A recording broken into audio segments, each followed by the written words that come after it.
हमारे युवा साथी श्रीमान केशव प्रसाद जी मौर्य,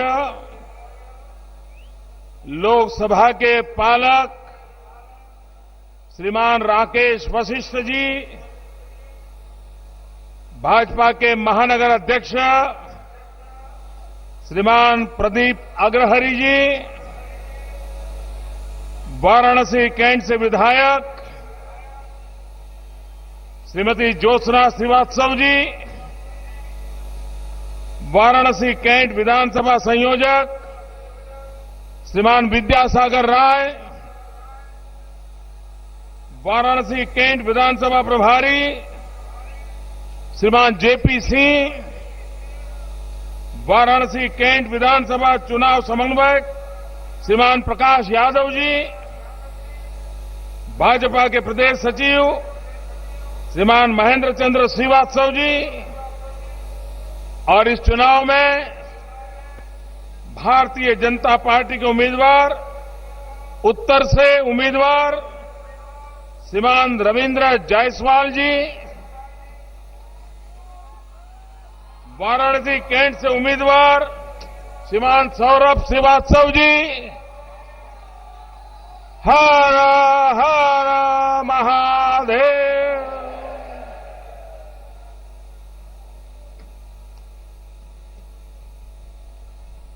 सबसे पहले तो मैं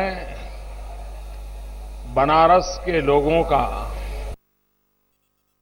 अभिवादन करूं, जितना वंदन करूं, नमन करूं, प्रणाम करूं, कम पड़ जाएगा।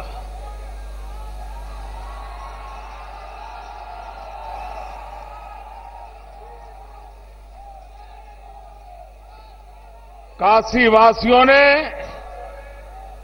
अपना कल का रिकॉर्ड भी तोड़ दिया।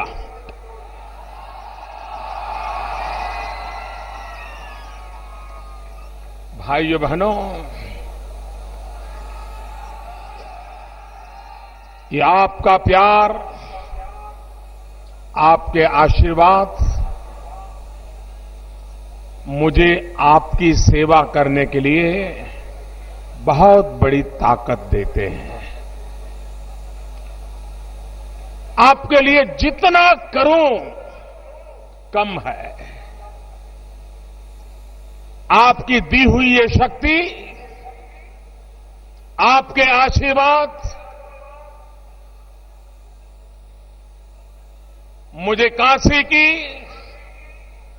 पूर्वांचल की, उत्तर प्रदेश की, हिंदुस्तान की सेवा करने की अद्भुत ताकत मुझे आप दे रहे हैं, और इसके लिए मैं आपका हृदय से बहुत बहुत आभार व्यक्त करता हूं।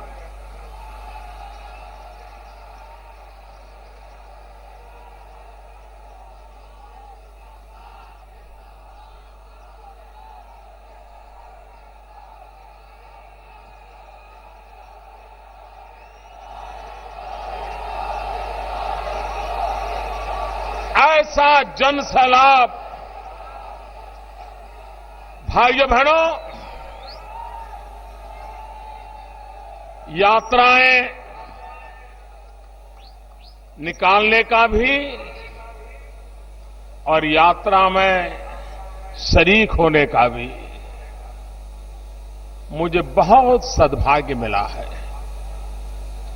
कन्याकुमारी से कश्मीर की यात्रा लेके चला था डॉक्टर मुरली मनोहर जोशी जी के नेतृत्व में। भाइयों बहनों, उसके बाद भी कई यात्राओं में नेतृत्व करने का भी अवसर मिला, लेकिन आज काशीवासियों के दर्शन करने का जो दृश्य था, ऐसा दृश्य जीवन में कभी नहीं देखा, कभी नहीं अनुभव किया। भाइयों बहनों, आपने कमाल कर दी है। भाइयों बहनों, हमारा ये बनारस सारी दुनिया के आकर्षण का केंद्र बन सकता था। विश्व के हर व्यक्ति को ये इच्छा जग सकती थी कि जीवन में एक बार तो बनारस जाना है। भाइयों बहनों, बनारस के लिए कहा गया है, विदेशी लेखकों ने भी कहा है, मार्क ट्वेन ने कहा था कि हमारा बनारस इतिहास से भी पुराना है, परंपराओं से भी पुराना है, कहावतें और किंवदंतियों से भी पुराना है। एक जीवंत शहर अपने भीतर इतनी सदियों को संजोए हुए है। भाइयों बहनों, ये दुनिया का अजोड़ नगर है, अजोड़ नगर है। और ये सिर्फ शहर नहीं है, ये जीती जागती संस्कृति की विरासत है। और बनारस सिर्फ बनारस वासियों का नहीं है, हर हिंदुस्तानी बनारस को अपना मानता है। इतना बनारस घर घर, हर दिल में उसने जगह बना ली है। वो बनारस कैसा होना चाहिए, उसका विकास कैसा होना चाहिए, यहां के लोगों की आवश्यकताओं की पूर्ति कैसी हो। और इसलिए भाइयों बहनों, बनारस एक असीम इच्छा शक्ति का शहर, सामर्थ्य से भरा हुआ शहर, संस्कार धारा से पुलकित शहर, अगर थोड़ा सा भी ध्यान दिया जाए, सिर्फ रुकावटें हटा दी जाए, तो मेरे बनारस के लोग दुनिया जैसा बनारस सोचती है वैसा बनारस बना करके रख सकते हैं। भाई, ये ताकत है। लेकिन भाइयों बहनों,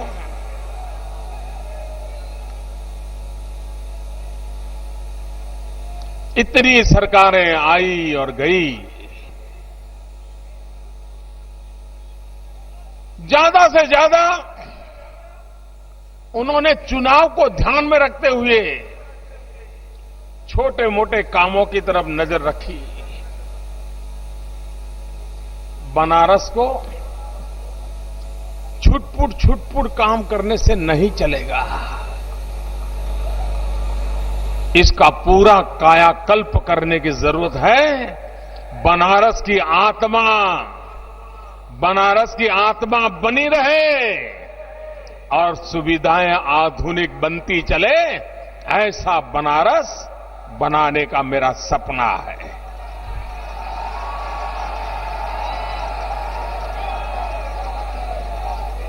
लेकिन भाइयों बहनों, मैं उत्तर प्रदेश में जब से घूम रहा हूं, खास करके सांसद बनने के बाद, और हमारे एमपी लोग भी मिलने आते हैं तो वो भी कहते हैं, और बड़ी मजेदार बात करने की उनकी शैली होती है। अरे बोले साहब, अब उत्तर प्रदेश का आपको कहां पता है? मैंने कहा बताइए। अरे हमारा तो उत्तर प्रदेश ऐसा है, यहां भी खुदा वहां भी खुदा,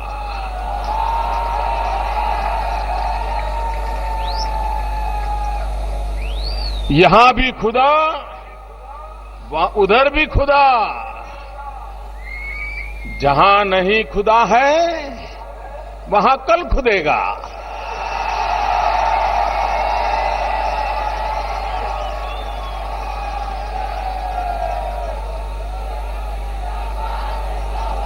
अब ये हाल जिन्होंने बना के रखा है,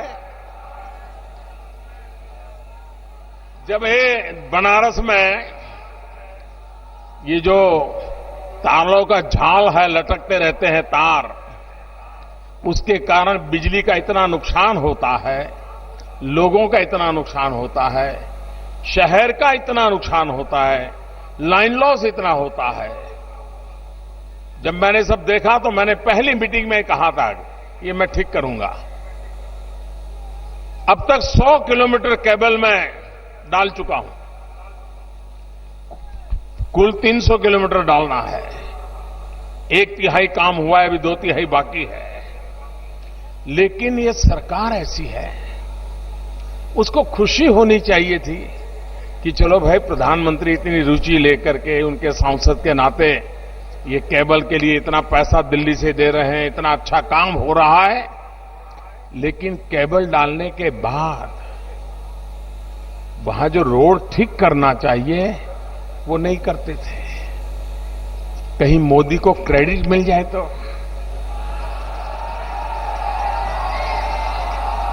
मैंने एक बार उनको कहा, मैंने कहा भाई आपका बिजली का 42% जो लाइन लॉस है वो बच जाता है, आपको मुनाफा हो रहा है, जरा रोड के गड्ढे तो ठीक कर दीजिए। भाइयों बहनों,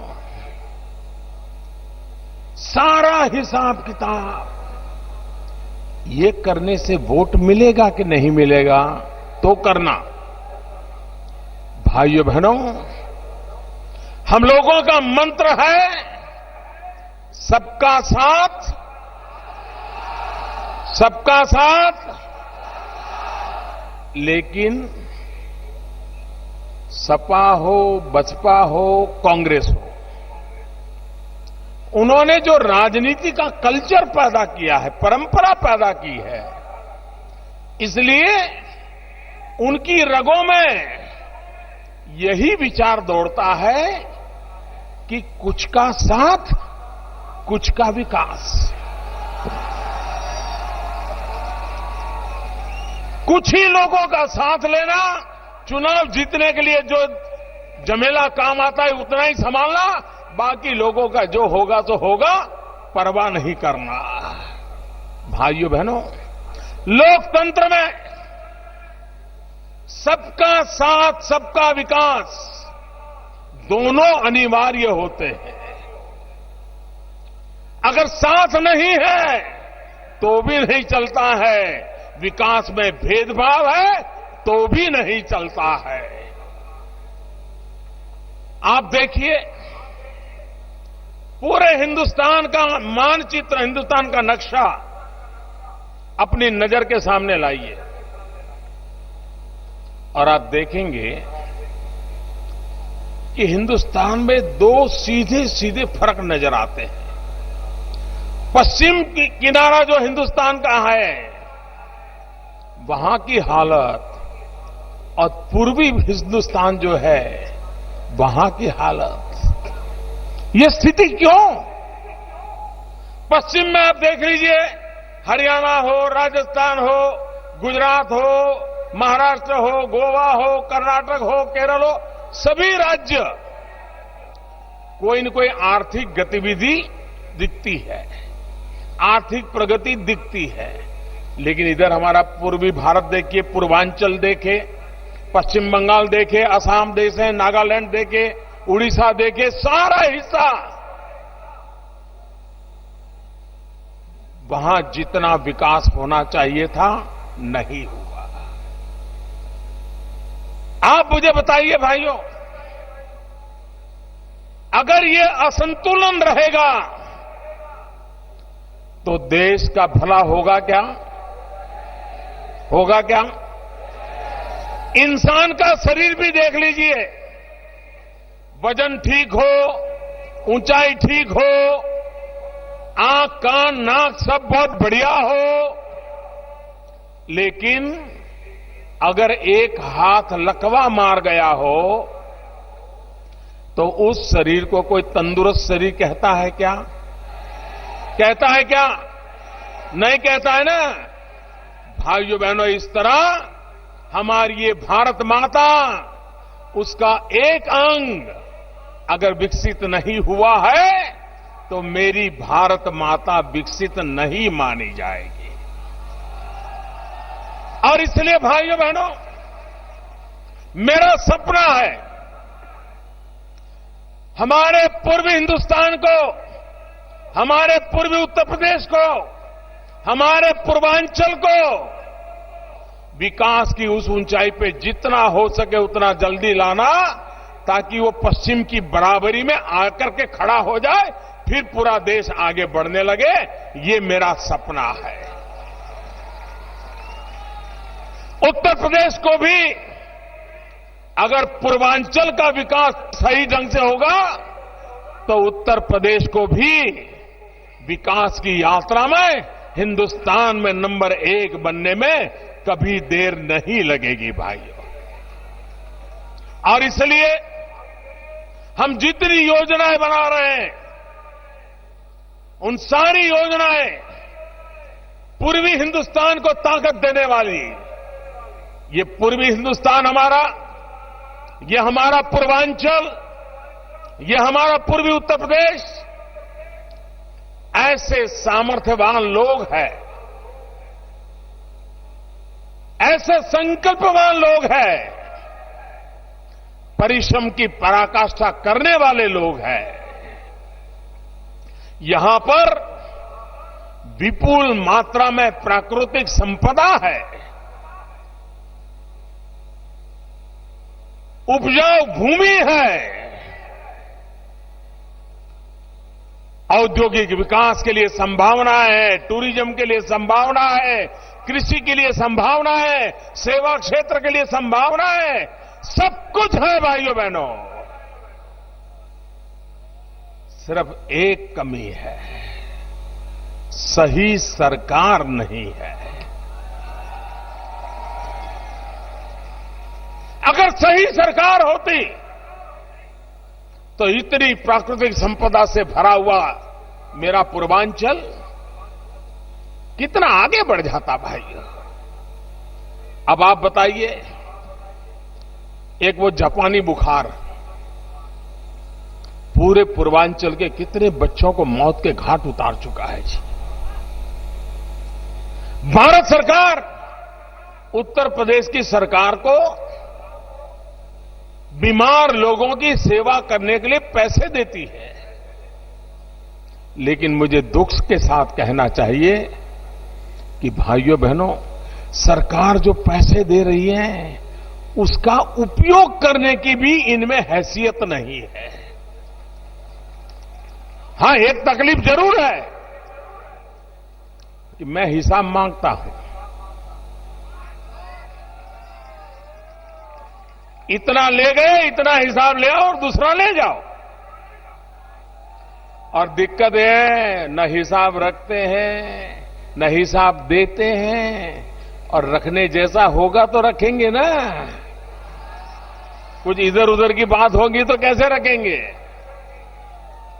भाइयों बहनों, ये बेईमानी, ये भ्रष्टाचार, ये सब बंद होना चाहिए कि नहीं होना चाहिए? होना चाहिए कि नहीं होना चाहिए? इस भ्रष्टाचार ने देश को तबाह किया है कि नहीं किया है? बर्बाद किया है कि नहीं किया है? 70 साल हो गए देश की आजादी को। मुट्ठी भर लोग पद का दुरुपयोग करते हुए गरीब से गरीब को लूटते चले गए भाई।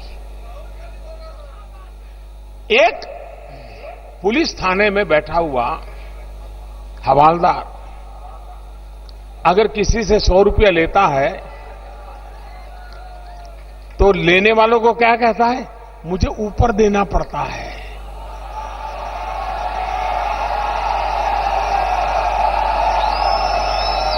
ये ऊपर है कौन भाई? ये कौन सा कारोबार चला है? ऊपर देना पड़ता है। ये जो ऊपर देना वाले हैं ना, अब ऊपर वाला ने हिसाब मांगना शुरू किया है।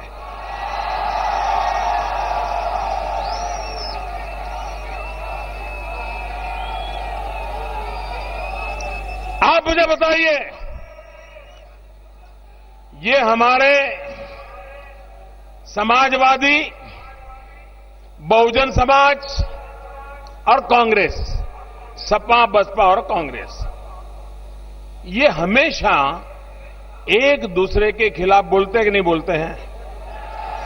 एक दूसरे की धज्जियां उड़ा देते कि नहीं उड़ा देते हैं? 27 साल यूपी बिहार कहते थे कि नहीं कहते थे? बहन जी भतीजे को जितने सुना सकती है सुनाती है कि नहीं सुनाती है? भतीजा बुआ जी को सुनाता कि नहीं सुनाता है?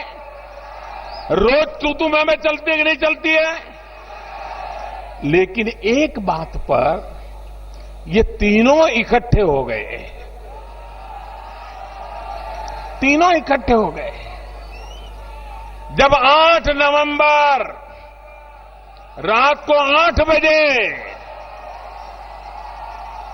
मोदी ने टीवी पर आकर के कहा, मेरे प्यारे देशवासियों,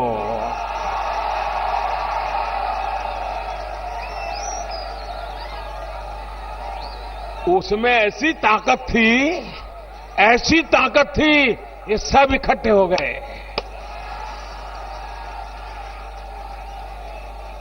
भाइयों बहनों, सबकी नैया डूबने पर आई इसलिए इकट्ठे हो गए। हर किसी का डूब रहा था। अंदर अंदर पूछते थे, तेरा कितना गया? यार कोई रास्ता बताओ। सारे देश में लोग रास्ता खोज रहे थे। भाइयों बहनों, 500 और 1000 का नोट बंद कर दिया। 70 साल तक जिन्होंने देश को लूटा है, उनको देश को लौटाना ही पड़ेगा। मेरे प्यारे देशवासियों, ये गरीब का है, गरीब को लौटाना पड़ेगा। ये तीनों इकट्ठे होकर के क्या कह रहे थे? बहन जी ने कहा, मुलायम सिंह जी ने कहा, मोदी जी बीच में एक 7-8 दिन दे देते। क्यों, क्या जरूरत थी भाई? एक मुद्दे पर सब इकट्ठे हो गए। भाइयों बहनों, देश की जनता एक तरफ और जिनके पैरों के नीचे पानी आया था वो दूसरी तरफ, ये देश ने देख लिया है। भाइयों बहनों, ईमानदारी के रास्ते पर कौन चलना चाहता है, बेईमानों को कौन बचाना चाहता है, ये देश ने दूध का दूध और पानी का पानी 8 नवंबर के बाद देख लिया है। भाइयों बहनों,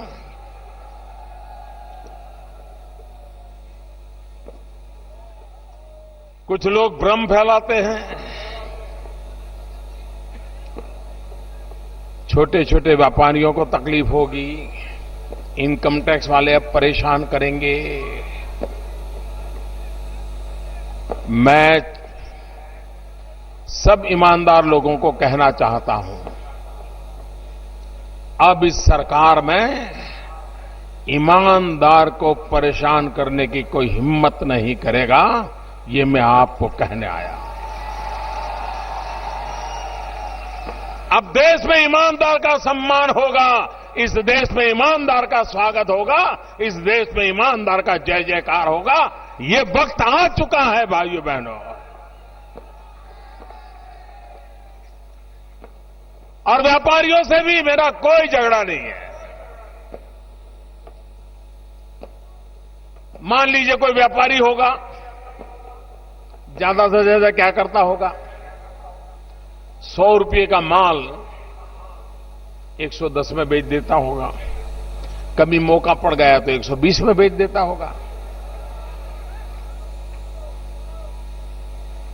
सरकार में उसको टैक्स जमा करना होगा, 10 रुपया देना होता, हो सकता है वो नहीं देता होगा, हो सकता है 2 ही रुपया देता होगा, इतना ही करता होगा ना। अगर एक बार सरकार ईमानदारी से व्यवहार करे, बाबू लोग ईमानदार हो जाए, तो मेरा देश का व्यापारी 1 रुपये की चोरी नहीं करेगा, ये मुझे विश्वास है। भाइयों बहनों, देश को लूटा किसने है? इन लोगों ने नहीं लूटा है जो पद पर बैठे हैं, जिनको कागजों पे, फाइलों पर हस्ताक्षर करने का हक मिला है ना, उन्हीं लोगों ने लूटा है देश को। नेताओं ने लूटा है, बाबुओं ने लूटा है, मुझे उसको निकालना है भाइयों बहनों।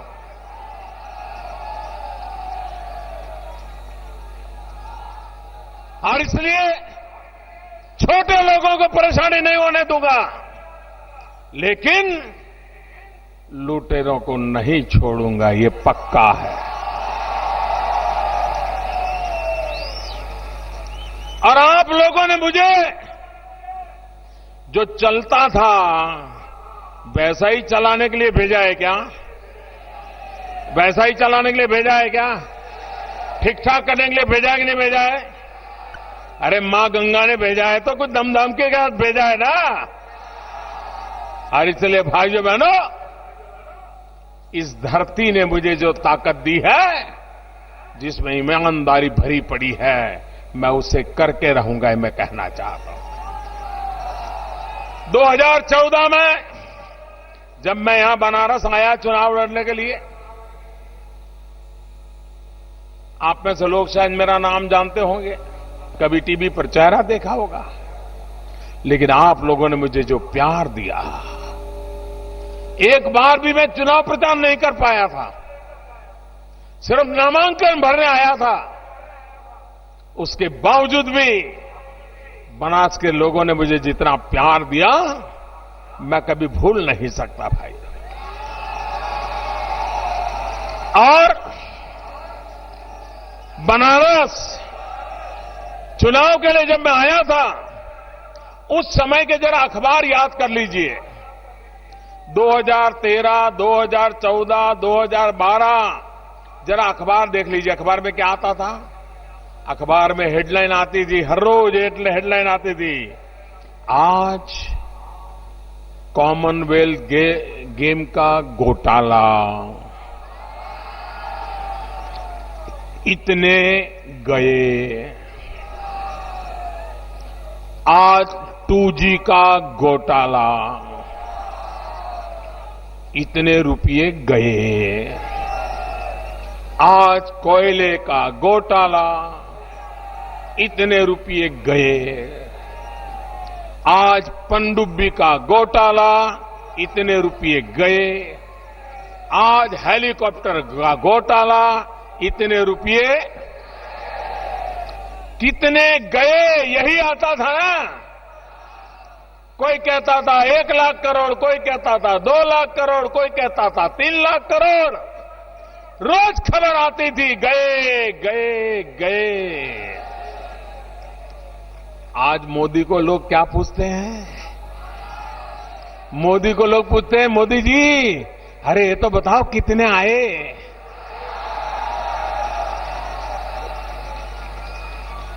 हर बनारसवासी को गर्व होगा कि नहीं होगा कि आपके सांसद को कोई दाग नहीं लगा है भाइयों बहनों।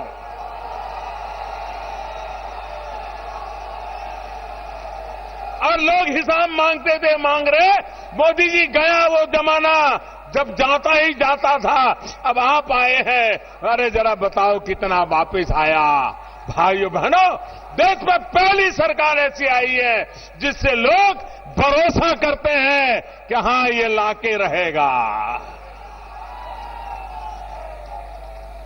भाइयों बहनों, हिंदुस्तान क्या है? हिंदुस्तान किस दिशा में जाना चाहता है?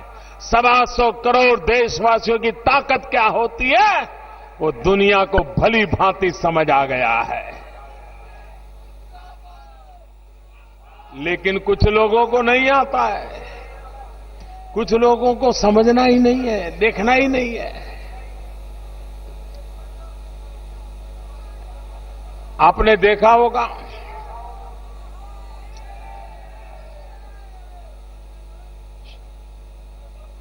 जीव जिसका है, मनुष्य का जो जीव है, तो कुछ समय के बाद आंखों में मोती बिंदु आ जाते हैं, मोतियाबिंद, मोतियाबिंद बोलते हैं ना, आंख में मोतियाबिंद हो जाता है। जब आंख में मोतियाबिंद हो जाता है ना, तो फिर दिखने में तकलीफ हो जाती है। तो मोतियाबिंद का ऑपरेशन करना पड़ता है कि नहीं करना पड़ता है? कुछ राजनेता ऐसे हैं, उनको भी मतबिंद लग जाता है, मतबिंद, वोट बिंद। ये उनको जब तक दिमाग में से वोट और मत नहीं खिसकता है, तब तक उनको नजर नहीं आता है। और इसलिए भाइयों बहनों, अब देखिए, जब सर्जिकल स्ट्राइक हुई, मेरे काशी वासियों ने, जब हमारे देश के फौजियों ने सर्जिकल स्ट्राइक की, सीमा पार जाकर के दिन में तारे दिखा दिए।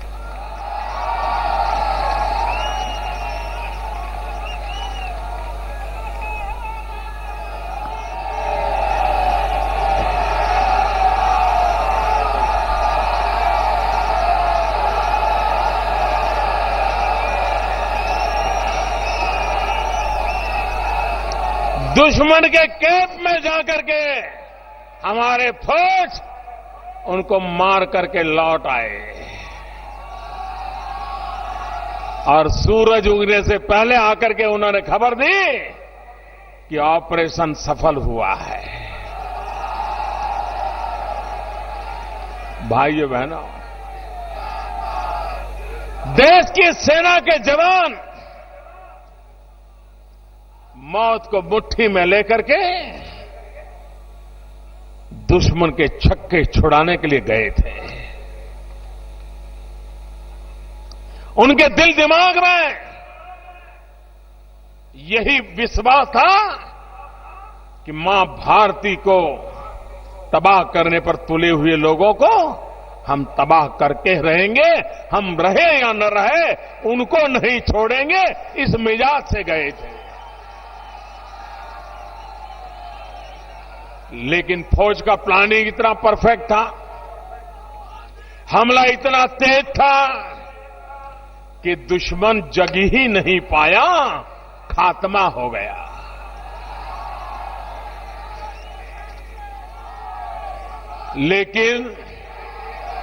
लेकिन देश का दुर्भाग्य देखिए, हमारे देश में ऐसी राजनीतिक पार्टियां, ऐसे राजनीतिक दल, वो कह रहे थे मोदी जी सबूत तो दो। फौज ने सर्जिकल स्ट्राइक किया है और मेरे देश में सत्ता गंवाए हुए लोग, सिर्फ राजनीति में डूबे हुए लोग, 24 घंटे विरोधवाद चलाने वाले लोग सर्जिकल स्ट्राइक का सबूत मांगने लगे, मेरे देश के फौज से मांगने लगे। उनको यह तकलीफ हुई कि मोदी जी इतना बड़ा ऑपरेशन हुआ, इतने लोग मारे गए, हमारा एक भी नहीं मरा क्या? मैं हैरान हूं जी, ऐसा सवाल शोभा देता है क्या? शोभा देता है क्या? भाइयों बहनों, इनके दिल दिमाग में देश की फौज के प्रति, देश के लिए मरने मिटने वाले सेनानियों के लिए जो भाव होना चाहिए ना, उसका अभाव है। इसी कारण वन रैंक वन पेंशन 40 साल से मेरे देश के फौजी मांग रहे थे। 40 साल वो कहते हैं हमारा हक है, हमें मिलना चाहिए। और हर चुनाव में हर दल गोलमोल बोलते रहते थे। अब आपने मुझे प्रधानमंत्री बना दिया, हमने कहा मैं ये फौजियों की सेवा करूंगा। मैंने काम हाथ में लिया। मेरा इरादा था सरकार बनने के 6 महीने के भीतर भीतर कर लूं, लेकिन जब अंदर उतरा तो पता चला कि सरकार के पास कोई रिकॉर्ड नहीं है, कितने लोग रिटायर्ड हैं, कहां है, रजिस्टर क्या है, सब बिखरा पड़ा था। कोई इधर पड़ा था, कोई उधर पड़ा था, ऐसा ही था। मैंने कहा पहले इकट्ठा करो साहब। और कांग्रेस वालों ने कहा था कि 1 रैंक 1 पेंशन में हम 500 करोड़ रुपए देंगे। तो मुझे भी लगता था कि चलो भाई 500 करोड़ है तो 700, 800, 1000 करोड़ होगा, कितना होगा। जब मैं हिसाब लगाने बैठा तो मामला 12,000 करोड़ पर पहुंचा। 12,000 करोड़। इसका मतलब यह हुआ कि कांग्रेस सरकार को कभी भी ये विषय गंभीर है, कम से कम कागज पर तो खोज के रखो कितनी जिम्मेवारी है, क्या प्रॉब्लम है, कुछ नहीं किया था। मेरा 1 साल लग गया चीजें समेटते समेटते, और बाद में मैंने घोषित कर दिया 1 रैंक 1 पेंशन मिलेगा, 12,000 करोड़ रुपया फौजियों को मिलेगा, 4 किस्त में मिलेगा, 2 किस्त दे चुका हूं, 6,000 करोड़ से ज्यादा रुपये दे चुका हूं, बाकी 6,000 करोड़ ये बजट में भी मिल जाएंगे भाइयों बहनों। मेरा कहने का मतलब यह है कि अगर देश को आगे बढ़ाना है तो सरकार निर्णायक होनी चाहिए, फैसले करने वाली होनी चाहिए, और फैसले कठोर से कठोर हो तो भी करने पड़ते हैं। लेकिन भाइयों बहनों, जो मिट्टी से निकल करके आया होता है ना, जिसने जीवन में कष्ट झेले होते हैं, मेहनत करके निकला होता है, उसमें निर्णय करने की हिम्मत भी होती है। लेकिन जो गलुआ होते हैं, बनारस में गलुआ शब्द चलता है ना, चलता है ना, जिनको सब विरासत में मिला हुआ होता है। इसके लिए यहां पर शब्द है गलुआ। तो यहां जो मुख्यमंत्री हैं उनको भी पिताजी की तरफ से मिल गया, उनके जो नए आर हैं उनको तो दादी, नाना, पिता सबसे मिला हुआ है। और इसलिए ये ऐसे नाजुक लोग होते हैं, कष्ट नहीं उठा सकते हैं, डरते हैं कहीं चला जाएगा तो। अब मुझे क्या है, हमको तो कहीं विरासत में मिला नहीं है जी। हमें तो जो मिला है काशीवासियों के प्यार में से निकला हुआ है। और इसलिए फैसले लेने की हमारे में हिम्मत होती है और हम निर्णय करते हैं, क्योंकि हमें देश को कठिनाइयों से मुक्त कराना है, देश को मुसीबतों से बाहर लाना है। और इसलिए भाइयों बहनों, हम ये फैसले करने की हिम्मत रखते हैं। भाइयों बहनों, ये हमारा पूर्वांचल, उसके विकास के लिए, आर्थिक विकास के लिए सबसे पहली बात मान लीजिए टूरिज्म। काशी के पास टूरिज्म की इतनी बड़ी ताकत है भाइयों बहनों। दुनिया में जैसे किसी को मक्का जाने का मन करता है, किसी को रोम जाने का मन करता है, वैसे हिंदुस्तान के 125 करोड़ देशवासियों को बनारस आने का मन करता है। और ये स्थिति मुझे लानी है भाइयों बहनों। और इसलिए यहां के रास्ते अच्छे हो, यहां एकदम साफ सफाई हो, यहां पर हर घर में टॉयलेट हो, यहां गरीब से गरीब को भी अपना घर हो, रहने के लिए छत हो, झुग्गी झोपड़ी में जिंदगी गुजारा न करना पड़े, हर घर में बिजली हो और 24 घंटे बिजली हो। 24 घंटे आती है क्या? आती है क्या? पक्का ना? हाँ, कुछ लोग कहते हैं नहीं आती है। अब मैं आपका मानूं कि उनका मानूं? आप सच बोलते हैं ना? सच बोलते हैं ना? अरे देश का न जलता जनार्दन जब बोलती है तो भगवान की आवाज होती है और इसलिए आपकी सच्चाई में दम होता है। भाइयों बहनों, टूरिज्म के विकास के लिए हवाई अड्डे से उतर करके कोई भी टूरिस्ट आएगा, क्या हाल बना के रखा था रास्ते का।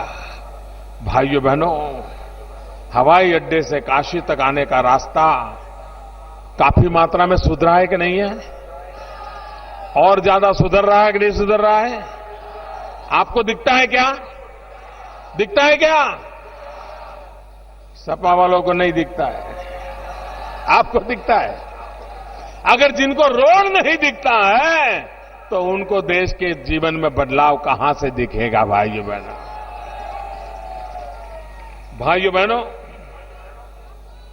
हमने रिंग रोड बनाने का काम किया। रिंग रोड बनाना हम चाहते थे, लेकिन राज्य सरकार की रुकावटें, काम धीमा। हम वाराणसी गोरखपुर रोड बनवा रहे थे, लेकिन काम धीमा, सरकार का सहयोग नहीं। हम वाराणसी सुल्तानपुर रोड बनाना चाहते थे, काम शुरू हो रहा है, आगे नहीं बढ़ रहा है, धीरे चल रहा है। और भाइयों बहनों, इन सब कामों के लिए भारत सरकार ने 11,000 करोड़ रुपया दिया है, 11,000 करोड़। लेकिन ये ऐसी सरकार है, अभी तक किसानों को जमीन का जो पैसा देना चाहिए, वहां पर थोड़ा रोड चौड़ा करना है तो उनको पैसा देना चाहिए, उनको देने के काम में भी रुकावटें डाली। 4,500 करोड़ रुपया अभी भी वैसी की वैसी थप्पी पड़ी है, लोगों को पैसे नहीं दिए जा रहे हैं। भाइयों बहनों, गंगा घाट का काम हो, सफाई का काम हो, बिजली के तार को अंडरग्राउंड करने का काम हो, ये सारी चीजें टूरिज्म को बढ़ावा देने वाली और टूरिज्म से रोजगार मिलने वाला है। कोई बड़ा उद्योग लगाने के लिए जितना पैसा लगाते हैं, उससे जितने लोगों को रोजगार मिलता है, उससे अनेक गुना ज्यादा रोजगार टूरिज्म में मिलता है। और गरीब से गरीब टूरिज्म से कमाता है। यात्री जब आते हैं तो फूल बेचने वाला भी कमाएगा, नाव वाला भी कमाएगा, रिक्शा वाला भी कमाएगा, बिस्किट बेचने वाला कमाएगा, प्रसाद बेचने वाला कमाएगा, पूजा पाठ का सामान बेचने वाला कमाएगा, छोटे छोटे गेस्ट हाउस लोग करके लेके बैठे होंगे वो लोग कमाएंगे, चाय बेचने वाला भी कमाएगा। भाइयों बहनों, हम टूरिज्म को बढ़ावा देना चाहते हैं। दूसरी बात है, यहां क्वालिटी ऑफ लाइफ में चेंज आना चाहिए। हर घर में शौचालय बनना चाहिए।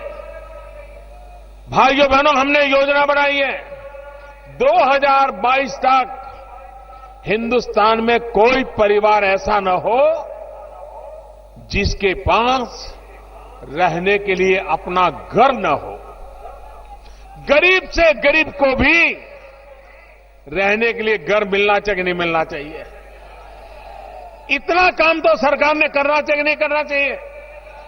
और घर ऐसा हो जिसमें पानी भी आता होना कि नहीं होना, घर ऐसा हो जिसमें बिजली भी हो या ना हो, घर ऐसा हो जहां नजदीक में बच्चों के लिए स्कूल हो कि ना हो, ऐसा हम काम करना चाहते हैं।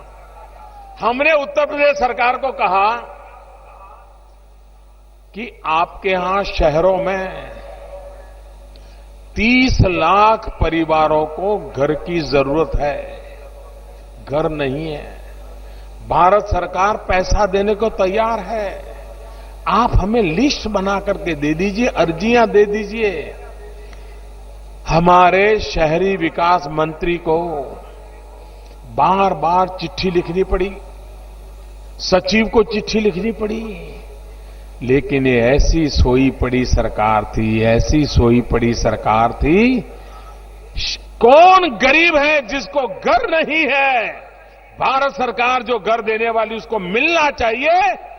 ये लोग सूची नहीं बना पाए। सूची, जो सूची नहीं बना पाते वो घर कैसे बना पाएंगे? आप कल्पना कर सकते हो। आखिरकार हमने रास्ता खोजा। हमने पब्लिक को कह दिया कि हमारी सरकार जो कॉमन सर्विस सेंटर है, कंप्यूटर वाले लड़के हमने जो बिठाए, आप उनको अर्जी दे दीजिए, हम उन्हीं से अर्जी मंगवा लेंगे। 1.5-2 लाख अर्जियां सीधी आ गई। तब ये उत्तर प्रदेश की सरकार लोग लगा रहे यार, ये मोदी तो कर गया, उसने रास्ता खोज लिया। भाई तब उस उत्तर प्रदेश की सरकार जगी। भाइयों बहनों, कोई सरकार ऐसी नहीं हो सकती है। हम ये तो समझ सकते हैं कि चलो भाई इतने घर बनाने थे, थोड़े कम बन गए, हम इतना समझते हैं 3 महीना लेट हो गए, लेकिन कागज पे नाम तक न लिख पाओ, क्या चला रहे हो आप लोग? भाइयों बहनों, हम चाहते हैं हर घर में 24 घंटे बिजली मिलनी चाहिए। आज का जमाना, गरीब आदमी भी बिजली के बिना गुजारा कर सकता है क्या? कर सकता है क्या? बिजली चाहिए कि नहीं चाहिए? हमने एक योजना बनाई। हिंदुस्तान के सभी राज्य, सबके सब उस योजना में शरीक हो गए। भारत सरकार के साथ उन्होंने एमओयू कर लिया। पैसे भारत सरकार दे रही है। कैसे करना, क्या करना, भारत सरकार दे रही है। एक अकेला उत्तर प्रदेश, सपा सरकार पर मेरा गंभीर आरोप है, उन्होंने इस योजना का लाभ लेने से मना कर दिया। कोई ऐसा सोच नहीं सकता है भाइयों। कितना फायदा होने वाला था उत्तर प्रदेश को। बिजली सरकार दिल्ली से दे रही है, पैसे दिल्ली सरकार दे रही है, लेकिन वे इस योजना से जुड़ना नहीं चाहते। क्या कारण है कि वे उत्तर प्रदेश के लोगों को अंधेरे में जीने के लिए मजबूर करना चाहते हैं? भाइयों बहनों, ये हमारा पूर्वांचल औद्योगिक विकास की संभावनाएं हैं। हमने तय किया, गुजरात से हम पाइपलाइन डाल रहे हैं, यहां तक पाइपलाइन आएगी जिसमें एलपीजी गैस आएगा पाइपलाइन में, और यहां घर में भी नल से गैस मिलेगा, गैस सिलेंडर की जरूरत नहीं पड़ेगी। और इतना ही नहीं, गैस के आधार पर कारखाने भी चलेंगे, गैस के आधार पर आपकी गाड़ियां चलेगी, पर्यावरण नहीं होगा, खर्चा कम होगा, बनारस की सकल सूरत बदलेगी कि नहीं बदलेगी? 3000 किलोमीटर लंबी पाइपलाइन लगा रहे हैं गुजरात से यहां तक, हजारों करोड़ रुपया खर्च कर रहे हैं, मेरे बनारस वालों के लिए कर रहे हैं। भाइयों बहनों, विकास करना है इसलिए कर रहे हैं। और इसलिए भाइयों बहनों, हमने पूर्वांचल में गोरखपुर का फर्टिलाइजर का कारखाना, एम्स की रचना, ट्रॉमा सेंटर की रचना, कैंसर सेंटर की रचना, एक के बाद एक पूर्वांचल में। अब कोई बीमार हो तो उसे लखनऊ या दिल्ली दौड़ना न पड़े, उसको नजदीक में ही बीमार को व्यवस्था मिल जाए, एक के बाद एक कदम उठा रहे हैं भाइयों, और इसका परिणाम आपको नजर आने वाला है। भाइयों बहनों, मेरे मन में साफ है, इस पूरे पूर्वांचल का विकास कैसे करना, इसका चित्र मेरे मन में साफ है। रेल का कनेक्टिविटी बढ़ा रहे हैं, रेल की लाइन बढ़ा रहे हैं, रेल का नेटवर्क ऐसा बनाना चाहते हैं कि उद्योग धंधों वालों को भी यहां आना है तो उनको लगेगा उनका जो यहां माल बनेगा तुरंत पहुंचाया जाएगा, सस्ते में पहुंचाया जाएगा, वो यहां आने के लिए तैयार हो जाएंगे। काशी बनारसी साड़ी, यहां का मेरा बुनकर भाई, दुनिया में हमारे हस्तकरघा चीजों का आज मार्केट खड़ा हो सकता है भाइयों। उन बुनकरों को क्या सुविधा मिले, हजारों करोड़ रुपया मुद्रा योजना से हम दे रहे हैं ताकि गरीब से गरीब व्यक्ति भी रोजी रोटी कमा सके। भाइयों बहनों, हम घर घर गैस का सिलेंडर दे रहे हैं, गैस का कनेक्शन दे रहे हैं। 2014 में जब चुनाव हुआ तो चर्चा ये थी, कांग्रेस पार्टी ने घोषणा की थी कि अगर हम दोबारा सरकार बनाएंगे तो 9 सिलेंडर के बजाय 12 सिलेंडर देंगे। भाइयों बहनों, ये इनकी सोच की सीमा देखिए। और हमने कहा हम 3 साल में 5 करोड़ परिवारों के अंदर हम गैस का सिलेंडर देंगे और 5 करोड़ परिवारों को, जो गरीब मां लकड़ी का चूल्हा जला करके धुएं में जिंदगी काटती है, 400 सिगरेट का धुआं जिसके शरीर में जाता है, उस मां को बीमारी से बचाने के लिए उसके घर में गैस का सिलेंडर देंगे। अकेले उत्तर प्रदेश में अब तक 55 लाख गैस कनेक्शन गरीब परिवारों में दे चुके हैं। काशी में भी हजारों परिवारों को कनेक्शन दे चुके हैं। भाइयों, मेरा कहने का मतलब यह है कि विकास ही हमारी समस्याओं का समाधान है, विकास ही हमारे नौजवानों को रोजगार की गारंटी है, विकास ही गरीब से गरीब मां बाप को अपने बच्चों को पढ़ाई के लिए अवसर देता है। भाइयों बहनों, मेरा विजन साफ है।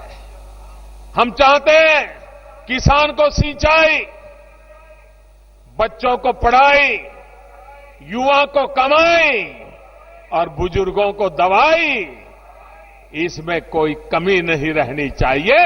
इस बात को लेकर के चल रहे हैं। भाइयों बहनों, आज काशीवासियों ने कमाल कर दिया है। आप देखिए, ये सपा हो या बसपा हो, कोई फर्क नहीं है। एक ए सपा है, दूसरी बी सपा है। ए सपा अखिलेश समाजवादी पार्टी है, बी सपा बहुजन समाज पार्टी है। भाइयों बहनों, ये एक ही थाली के चट्टे बट्टे हैं। और ये कांग्रेस पार्टी तो पता नहीं साहब, भविष्य में शायद पुरातत्व विभाग खोलना पड़ेगा कि इस देश में कोई कांग्रेस पार्टी थी क्या। अभी महाराष्ट्र में चुनाव हुआ, साफ हो गए, ओडिशा में चुनाव हुआ, साफ हो गए, कुछ बचा नहीं है साहब। भाइयों बहनों, भारतीय जनता पार्टी को वोट दीजिए, कमल निशान पर वोट दीजिए। और मेरी बनारस वासियों से आग्रह है, आप पुराने अपने सारे रिकॉर्ड टूट जाए इतना मतदान करवाइए। कराओगे? ज्यादा से ज्यादा मतदान कराओगे? देखिए, मतदान ज्यादा से ज्यादा होना चाहिए। ये लोकतंत्र का पर्व है। हर इंसान लोकतंत्र के इस पर्व में शरीक होना चाहिए। जितना ज्यादा मतदान कराओगे, इतना लोकतंत्र मजबूत होगा। लोकतंत्र को मजबूत बनाना, ये भी हम लोगों की जिम्मेवारी है। और मजबूत सरकार बनाना, ये हम सबका सपना है। भाजपा की सरकार बने, मजबूत बने, बनारस का, पूर्वांचल का, उत्तर प्रदेश का भाग्य बदले, ऐसा आप काम करने के लिए हमें आशीर्वाद दें। इसी एक अपेक्षा के साथ आप पूरी ताकत से मेरे साथ बोलिए, भारत माता की, भारत माता की, भारत माता की। बहुत बहुत धन्यवाद।